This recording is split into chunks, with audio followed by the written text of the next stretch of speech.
기집사님, 됐습니다. 오늘 성경 봉독은 마가복음 10장 36절에서 45절까지입니다. 신약 72면인데요. 제가 한 절 읽고 여러분들이 한 절 읽고 그렇게 돌아가면서 읽도록 하겠습니다.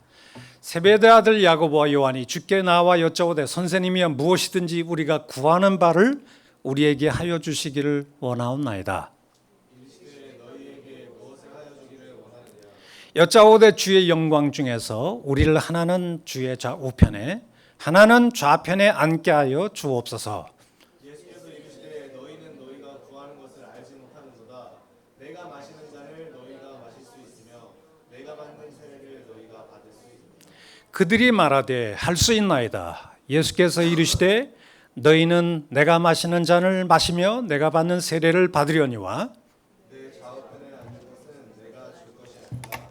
누구를 위하여 준비되어 든지 그들이 얻을 것이니라. 열 제자가 듣고 야고보와 요한에 대하여 화를 내거늘 예수께서 불러다가 이르시되 이방인 집권자들이 그들을 의미로 주관하고 그 구관들이 그들에게 권세를 부리는 줄을 너희가 알고 너희 중에는 그렇지 아니할지니 너희 중에 누구든지 크고자 하는 자는 너희를 섬기는 자가 되고 너희 중에 누구든지 으뜸이 되고자 하는 자는 모든 사람의 종이 되어야 하리라. 다 같이 읽읍시다. 인자가 온 것은 섬김을 받으려 함이 아니요 오히려 섬기려 하고 자기 목숨을 많은 사람의 대속물로 주려 함이니라.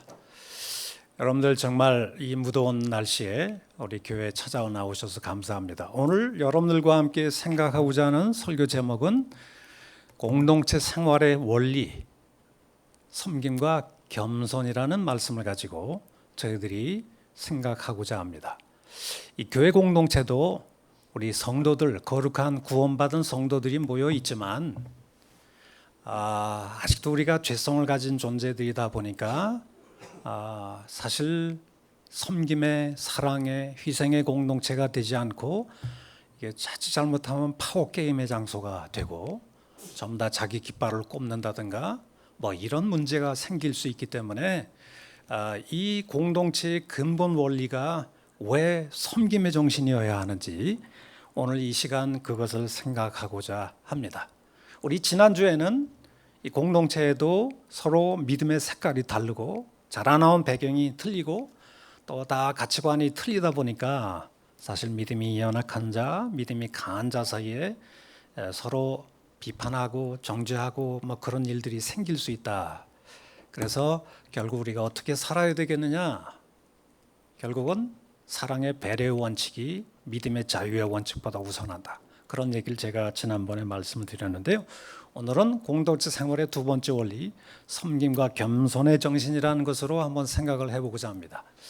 벌써 7번째 신앙생활 시리즈 설교를 좀 하고 있는데요. 자, 그러면 인간의 타락한 본성이 있어요. 인간이 누구냐? 소위 우리 인간론에 대한 이해가 없으면 우리가 신앙생활하기가 상당히 좀 어렵겠죠. 인간은 부패한 타락한 본성이 있죠. 그것이 그 여러 가지 본성 중에 will to power, 권력의 의지라는 게 있어요. 이 권력의 의지라는 말을 처음으로 쓴 사람은 마키아벨리, 군주론을 쓴 사람인데요. 이 마키아벨리가 군주론을 쓰면서 군주가 어떻게 해야 되는지 그것을 얘기를 했는지 제가 한번 인용을 한번 해보겠습니다. 군주론에 이런 말을 했어요. 군주된 자, 왕이 된 자, 특히 군주의 자리에 오른 자는 권력과 나라를 지키려면 때로는 배신도 해야 하고 때로는 잔인해져야 한다. 인간성을 포기해야 할 때도 있고 신앙심조차 잠시 잊어버려야 할 때도 있다. 할 수 있다면 착해져라. 하지만 필요할 때는 주저없이 사악해져라. 이게 군주론의 핵심되는 내용 중에 하나죠. 권력을 쟁취하기 위해서는 때로는 사악해질 수 있다. 악해질 수 있다. 이것을 하나의 군주론의 기본 그런 그 생각을 가지고 있는 것이죠. 영국의 철학자인 토마스 홉스도 인간은 일종의 늑대와 같은 존재들이 되어가지고 늑대들마다 서로 물어뜯고 하기 때문에 사회계약론을 만들자. 그렇지 않으면 만인에 대한 만인의 투쟁이 일어날 수 있다. 그래서 나는 너를 공격 안 할게. 너는 나 공격하지 마. 그래서 법과 계약을 맺자. 그게서 일종의 사회계약법의 시초를 이 토마스 홉스가 얘기를 했거든요. 그들의 인간론은 바로 이런 소위 권력과 투쟁, 파워게임의 근본적인 성격을 밑바닥에 두고 있다고 볼 수가 있습니다. 그런데 첫 번째 아담의 이야기를 우리가 한번 좀 들여다볼 필요가 있는데요. 여러분, 인류의 조상 아담은 뱀의 유혹에 빠져 누구와 같이 되려고? 하나님과 같이 되려고 그렇게 하다가 올라가다가 타락하여서 에덴 동산에서 쫓겨나 저주의 형국의 삶을 살게 되었습니다. 피조물이 어떻게 하나님의 자리에 올라가려고 그렇게 노력을 하다가 거꾸로 떨어진 거 아닙니까? 근데 문제는 모든 아담의 후손들은 그들의 조상 아담의 죄성을 물려받아서 자꾸 스스로 높아져서 하나님의 자리에 올라타고 군림하려고 하는 그런 타락한 본성을 가지고 있죠. 그러다 보니까 이런 권력의 의지를 가지고 있는 이 타락한 본성을 가진 인류의 역사는 권력의 자리에 오르기 위한 만인에 대한 만인의 투쟁의 역사다, 이렇게 말할 수 있어요. 우리나라에만 해도 전쟁이 몇 가지가 있었나요? 거의 700~800번 정도의 전쟁이 있었다고 그래요. 전쟁의 이유가 뭐냐요? 남의 영토를 끌고 들어가서 내 걸로 삼으려고, 남의 왕이나 국민들을 종속시키려고 하는 그런 권력의 의지가 굉장히 강하다고 볼 수가 있겠죠. 그런데 문제는 예수님을 따른다고 하는 제자들 안에 꿈틀대는 권력의 의지가 있다는 얘기입니다. 그래서 여러분, 예루살렘에 올라가는 길에서 예수님이 무슨 얘기를 하셨냐면, 보라, 나 지금 예루살렘에 올라가는데 거기서 영광받고 존경받고 대접받기 위해서가 아니라 너희들을 위해서 나 죽기 위해서 간다. 이 얘기를 예수님이 하셨어요. 그런데 제자들은 영광의 자리를 탐하면서 이런 얘기를 해요. 선생님, 무엇이든지 우리가 구하는 바를 우리에게 해주세요. 그러니까 내가 너희들한테 뭘 해줄까? 그랬더니 아마 당신이 예루살렘에 올라갈 때는 다윗처럼 왕이 되기 위해서 올라가는 것 같은데, 그러면 오른편 자리, 왼편 자리 우리 형제들에게 주세요. 이렇게 얘기를 한 거예요. 주의 영광 중에서라고 하는 말이 무슨 뜻일까요? 예수님이 예루살렘으로 올라가는 길이 영광의 길이 될 것이다. 한마디로 말하여 그들이 말하는 영광이라는 건 정치적인 영광이죠. 옛 다윗 왕궁의 정치적인 왕국을 재현하고 로마를 다 싹쓸이해버리고 일종의 이스라엘의 최대 다윗과 같은 영광스러운 왕이 됐을 때 제자들 마음속에는 그러면 좌의정 우의정은 누구 거지? 뭐 요 생각을 한 거죠. 그래가지고 뭐 하냐면 나머지 제자들이 세베대 아들 야고보 요한이 이 얘기를 오른편 자리 왼편 자리 달라고 하니까 나머지 제자들의 반응이 뭐예요? 한번 다 같이 읽어볼까요? 시작. 열 제자가 듣고 야고보와 요한에 대하여 분노했다는 거예요. 왜 분노를 했을까요?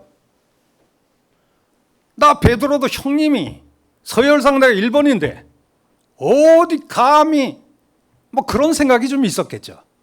그래도 양심상 예수님이 고난받기 위해서 간다 그러니까 그들의 마음은 딴 데 있었어요. 영광받기 위한 이 욕심이 있었는데 예수님 고난받는다는 얘기를 하니까 차마 얘기는 못 꺼내고 그냥 입을 다물고 있었는데 약삭빠르게 야고보와 요한이 먼저 터뜨린 거죠.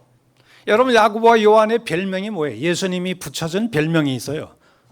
우리의 아들들이다. 성질이 얼마나 고약했으면 Sons of Thunder라는 말을 붙였겠어요. 이 야고보 요한의 유명한 일화가 있어요. 예수님이 갈릴리에서 이렇게 선풍적인 인기를 가지고 복음을 전도하는데 구름대 같은 사람들이 몰려다녔거든요. 그런데 예수님이 갈릴리를 떠나서 사마리아로 가는데 사마리아 사람들이 예수님을 환영을 안 하는 거예요. 그러니까 야고보와 요한이 우리 예수님 하늘에서 천사들 동원해 가지고 불을 내려서 사마리아 사람들 다 태워주십시오. 이렇게 얘기한 사람이 세베대 아들 야고보 요한이거든요. 성질이 정말 고약한 친구예요. 그러니까 Sons of Thunder, 우리의 아들들이다. 네, 참 기가 막히죠. 이 성질이 고약했던 야고보와 요한이, 특히 요한이 나중에 우리 요한 1서, 2서, 3서 형제들 우리가 서로 사랑하자. 그 얘기를 했던 사람 나중에 이렇게 변화가 되는 거죠. 예수님 때문에. 변화는 우리 안에 있지 않아요. 목사에게도 있지 않고 우리 예수님만이 하실 수 있다고 그렇게 생각이 되어집니다. 그들은 왜 야고보와 요한에 대해서 요구에 분노했을까요? 제가 볼 때는 생각은 다 같은 통속이에요. 똑같은 세속적 가치관을 가지고 말만 못했을 뿐이지 그런 은큼한 생각 가지고 예수님을 쫓아갔다고 말할 수 있겠죠. 한마디로 그들은 예수의 사역을 뭐한 사람들이에요? 오해하고 쫓아간 거예요. 예수님은 섬김의 길, 십자가의 길을 가는데 제자들은 예수를 이용해서 자기들이 영광이나 탐하고 뭐 이런 생각을 가지고 예수님을 쫓아간 것이죠. 자, 그렇다면 제자들이 탐했던 이 권력의 속성이 뭔지를 우리가 한번 살펴보도록 하겠습니다. 우리 한국교회 어지럽히는 게 바로 이 권력의 속성에 휘둘려서 그러는데요. 우리 다 같이 한번 읽어볼까요? 시작. 예수께서 불러다가 이르시되 이방인의 집권자들이 그들의 임의로 주관하고 그 국왕들이 그들에게 권세를 부리는 것을 너희가 알거니와. 우리가 왼편 자리 위에 오른편 자리 달라 이렇게 얘기를 하니까 예수님이 너희들이 내가 왜 왔는지를 좀 잘 이해를 못하는 것 같은데 예수께서 그 제자들 불러다가 이르시되 얘들아 일로 와봐. 너희 이방인의 그 세상 안 믿는 집권자들 정치가들이 그들을 그러니까 힘없는 백성들을 임의로 주관하고 그리고 그 고관들이 그 백성들 힘없는 백성들 위에 올라타 가지고 권세 부리는 줄 너희가 알거니와 이런 얘기를 예수님 하셨어요. 여기 빨간 글씨로 되어 있다고 하는 것을 우리가 읽어보면 권력의 속성이 임의로 주관한다. 또 권세를 부린다. 요 말로 좀 되어 있거든요. 자, 그렇다면 권력의 본성 1. 임의로 주관한다. 영어로 말하면 lord it over them. 힘없는 백성들에게 주인 행세한다는 거예요. 군림한다는 얘기죠. 이방 통치자들은 힘없는 백성들 위해 마음대로 야 일로 와봐 절로 가 뭐 이렇게 얘기를 하면서 또 예를 들면 임금처럼 군림하여서 그들을 오라가라 명령하고 말 안 들으면 옥에 가두고 박해하고 심지어는 죽일 수도 있는 것이 세상 통치자들이거든요. 권력이 제가 아주 옛날에 제가 무신이라는 이 MBC 드라마를 한번 봤어요. 무신 정권 시절의 최후 무신 정권의 이야기인데 최후가 말년에 아들이 없다 보니까 자기의 망나니 아들 같은 만전이라는 사람 나중에 최항으로 바뀌었는데요. 맨날 계집질하고 뭐 도둑질하고 사람들 때려 죽이고 뭐 이런 일을 한 친구를 자기 후계자로 딱 세워놓은 거예요. 그거를 갖다가 그 호위무사들이 결국은 전라도에서 데려와서 결국은 이제 강화도에 데려와서 이 최후의 후임자가 되는데 빵빠레를 울리고 말이죠. 사람들이 충 그러면서 이렇게 하거든요. 수많은 고관들이 나와서 충성한다는 얘기죠. 그때 이 최양이라는 이 만전이라는 놈이 그거 참 좋네 그러더라고요. 사람들이 막 굽신거리니까. 나중에 이 만전이라는 사람이 자기 백성들 신하들 억수로 많이 죽입니다. 눈이 부리부리한 사람인데요. 죽여버릴 거야. 나를 갖다가 이렇게 험담한 사람들. 실제로 죽여요. 자기의 계모인 그 최후의 그 두 번째 와이프도 결국 죽여버리죠.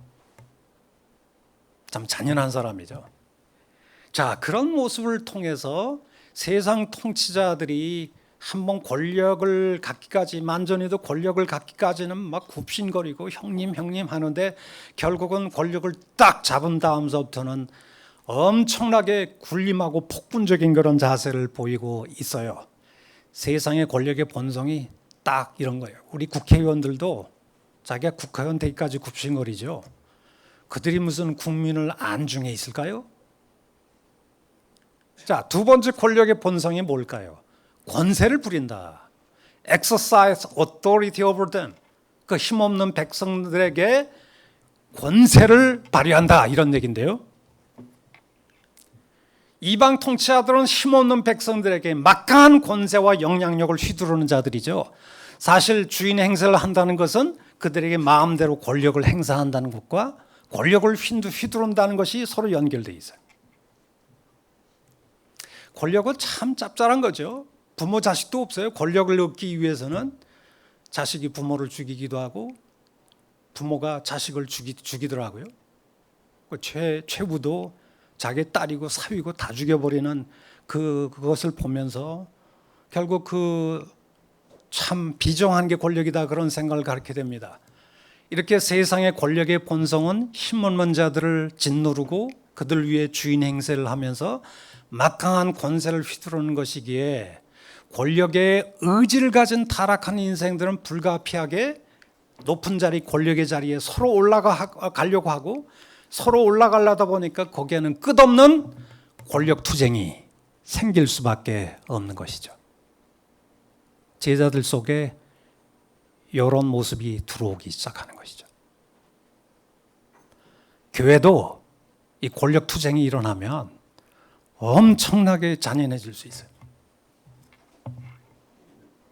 교회 본질을 다 잊어버린 것이죠. 제자들 속에 이런 권력의 의지가 들어오는 거예요. 그래서 파워 스트러글이 거기서 이제 일어나게 되는데요. 근데 공동체 생활을 위태롭게 하는 요소가 뭐냐? 예수님이, 이거는 제 얘기가 아니라 예수님 말씀인데요. 공동체를 위태롭게 하는 길은 우리가 첫 타락한 조상인 누구의 길을 따라가는 거예요?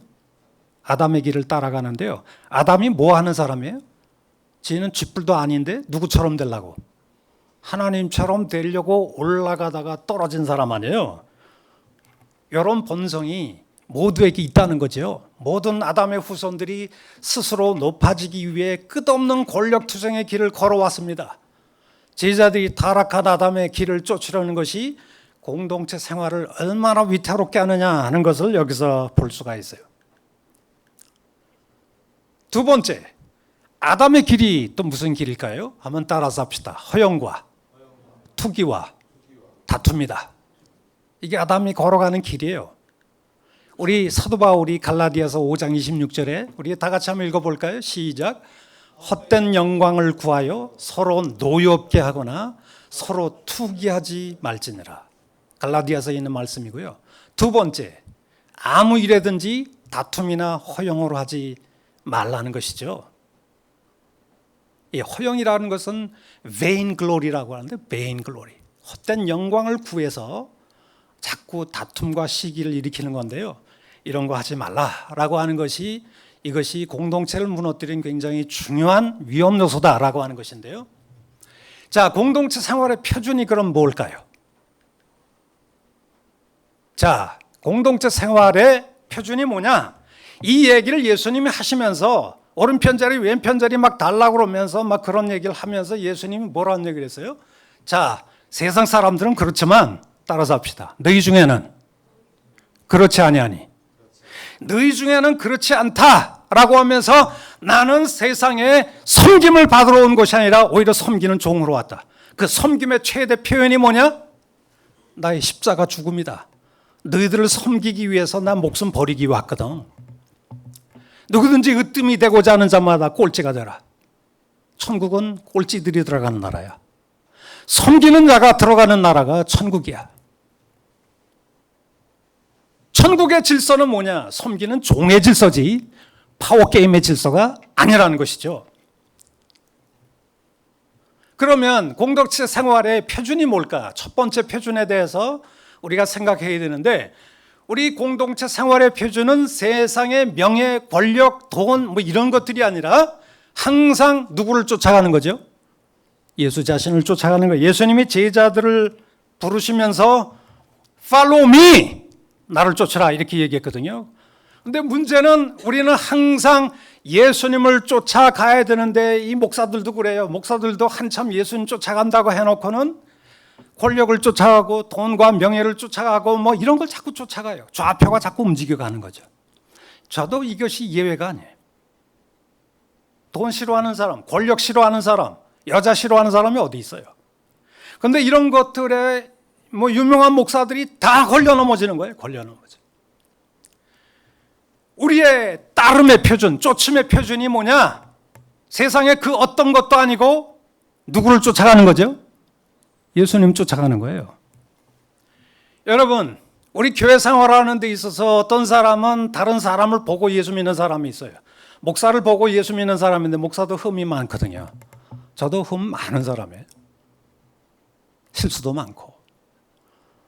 가끔 저는 인도를 하긴 하지만은 저는 표준은 아닙니다.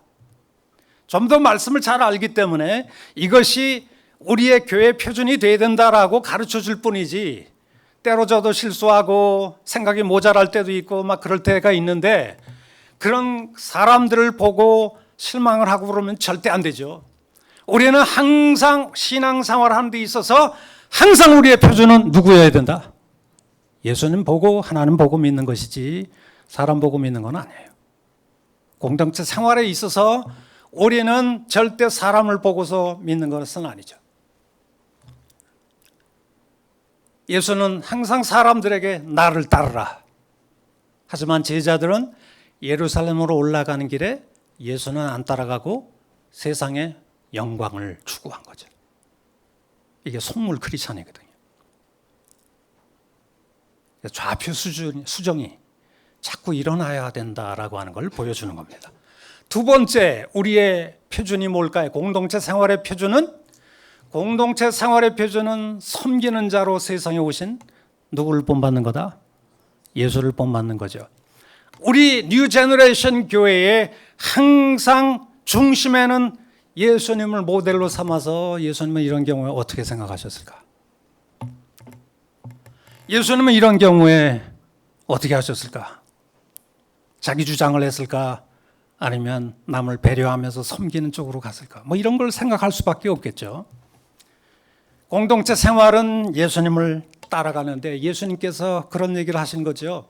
세상 이방 집권자들이 권세를 부리고 주인 행사하고 힘없는 사람들에게 몰아가라 하고 뭐 그런 식으로 살아가고 있지만, 내가 온 것은 섬김을 받으러 온 것이 아니라 오히려 섬기려 하고, 그 섬김의 최대 표현은 내가 내 목숨을 너희들에게 기꺼이 주겠다. 이런 나를 한번 따라와 주겠니? 이것이 우리 공동체 생활의 중요한 근본 원리가 되어야 된다라고 하는 것을 볼 수가 있어요. 여러분, 교회는 바로 이런 사람들에 의해서 움직여져야 된다고 생각이 되십니다. 세 번째 원칙이 뭘까요? 여기에 굉장히 중요한 말씀이 있는데요. 우리 갈라디아서 6장 2절 한번 읽어볼까요? 시작. 너희가 짐을 서로 지라. 그리하여 그리스도의 율법을 성취하라. 이렇게 되어 있는데요. 짐을 서로 짊어지라. 이 짐을 진다는 동사가 바스타소 동사인데요. 재밌게도 이 바스타소 동사, 짐을 짊어지다라고 하는 동사가 예수님 우리를 위해서 십자가를 짊어진다라고 할 때 쓰던 동사예요. 왜 우리가 형제의 약한 점, 형제들 가운데 무수한 약점들이 많거든요. 그 수많은 약점들을 내가 대신 짊어져야 되는 이유가 뭘까요? 예수님이 나의 모든 죄짐을 십자가에서 모았기 때문에 다 짊어져 주셨다는 거예요. 그리고 이 말씀을 똑같이 로마서에서도 이렇게 합니다. 믿음이 강한 우리는 마땅히 믿음이 연약한 자의 뭐를 담당하고 약점을 담당하고라고 했는데, 이 담자가 짊어질 담자예요. 우리 한글은 똑같은 수로도 달리 번역을 하는데 여기도 바스타소 동사가 쓰이고 있어요. 그러면서 자기를 기쁘게 하지 말라. 한마디로 남이 약점을 하면 우린 깨소금이라고 생각하잖아요. 그런데 우리 예수님 우리의 약점을 가지고 자기 하하 잘 됐다 그러면서 깨소금이라고 생각을 안 하고 뭐 하는 거예요? 그 상대방의 약점, 힘들어하는 약점을 내가 대신 짊어져 줄게. 이것이 공동체의 삶에 굉장히 중요한 원칙이어야 된다라고 하는 것을 우리 바울도 얘기를 하고 예수님도 얘기를 하신 거죠. 세 번째 공동체 생활의 표준이 뭘까요? 다툼과 허영을 버리고 나보다 남을 낮게 여기는 뭘 가지라는 거예요? 겸손의 정신을 가지라라고 하는 것이 이 공동체 생활의 표준이라고 볼 수 있는데, 우리 빌립보서에 있는 말씀 한번 읽어볼까요? 시작. 마음을 같이하여 같은 사랑을 가지고 뜻을 합하여 한 마음을 품어 아무 일에든지 다툼이나 허용으로 하지 말고 오직 무슨 마음으로? 겸손한 마음으로 각각 자기보다 남을 낮게 여기라. 참, 이 타락한 이 아담의 후손들은 이렇게 하기가 거의 불가능하죠. 전부 다 자기 깃발 꽂고 자기 목소리 내고 이것이 우리 인간의 근본 본성이니까 그래요. 그런데 여기에 같이 한다는 말을 벌써 몇 군데나 쓰고 있어요. 마음을 같이 하고, 무슨 사랑을 가지고? 같은 사랑을 가지고, 뭘 합하며?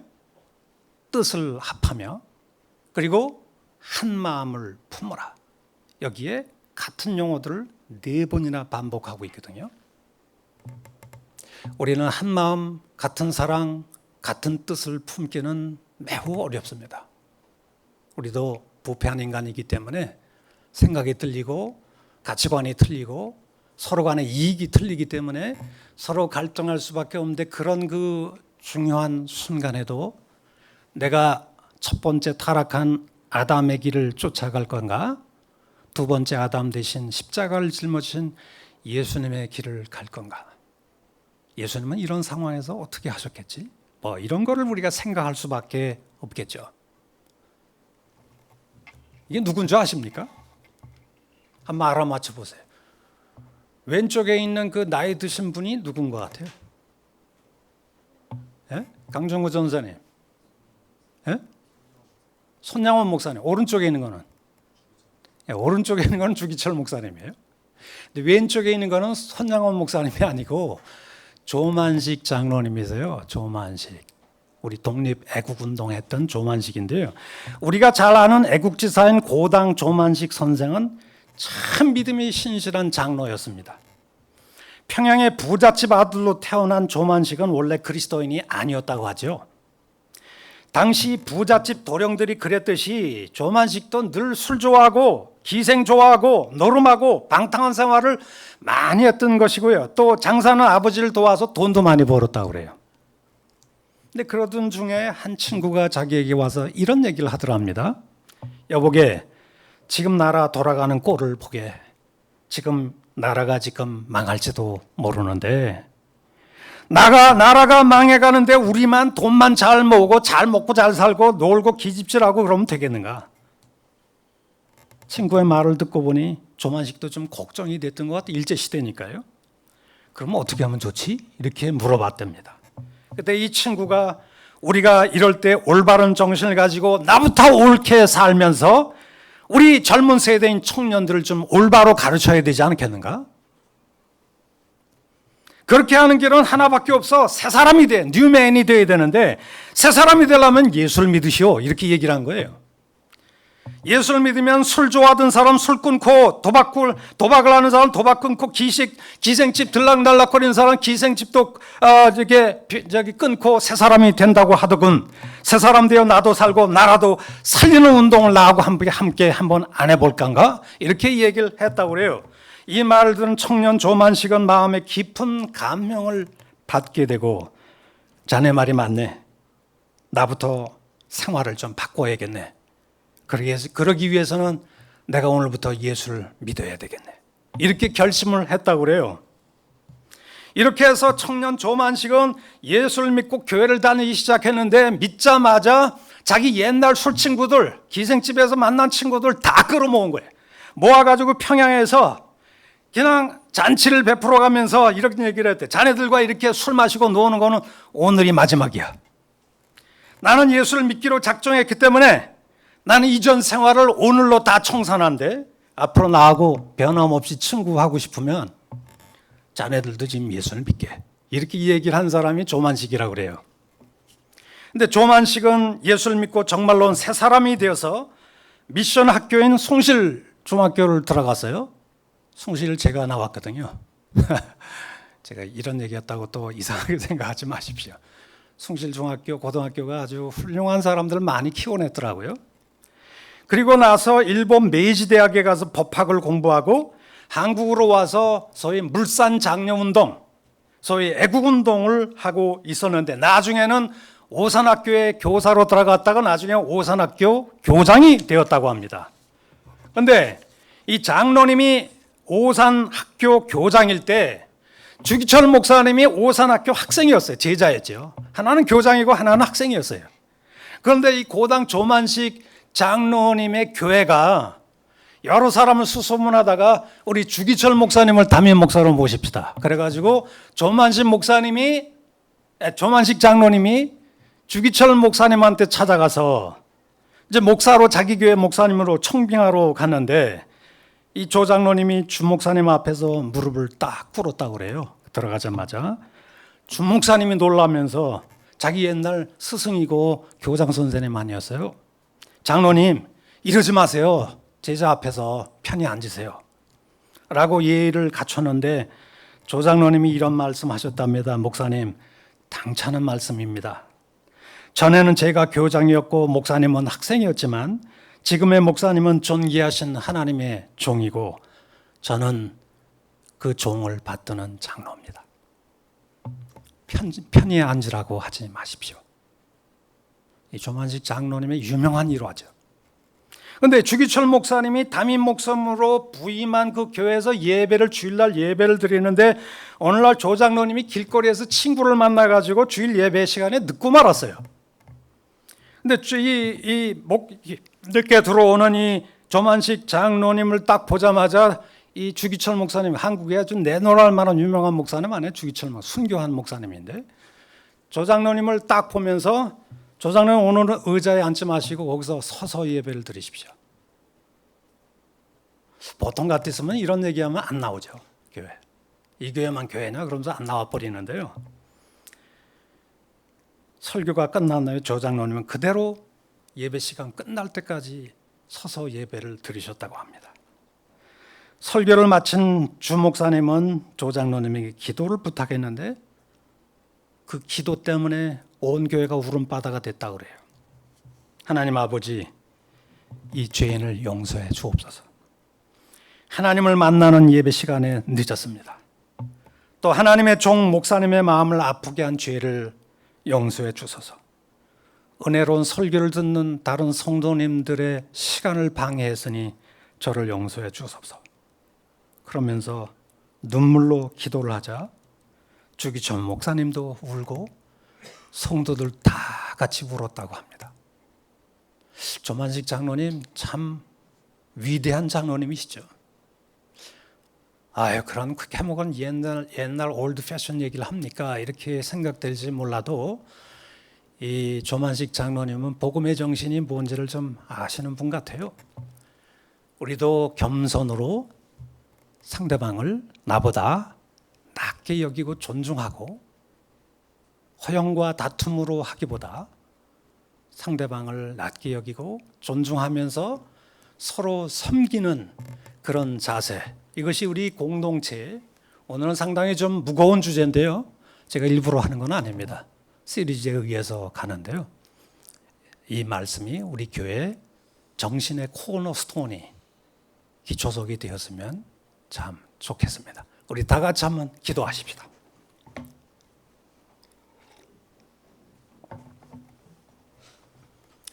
존귀하신 우리 아버지, 우리는 저를 비롯해서 너무나 부족한 사람입니다. 하나님, 저희들 다 용서하시고 특히 저희들이 모여서 교회 생활을 하고 공동체 생활을 할 때 우리 아담의 길을 쫓아가려고 하는 그런 태도가 아니고 이제는 정말 두 번째 아담 대신 십자가의 길을 가셔서 우리를 목숨을 버리면서 우리를 섬기고 종으로서 섬기신 겸손의 주님을 본받는 성도가 우리 뉴 제너레이션 교회 생명과 삶의 중심 교훈이 되게 하여 주시옵소서. 예수님의 이름으로 기도합니다. 아멘.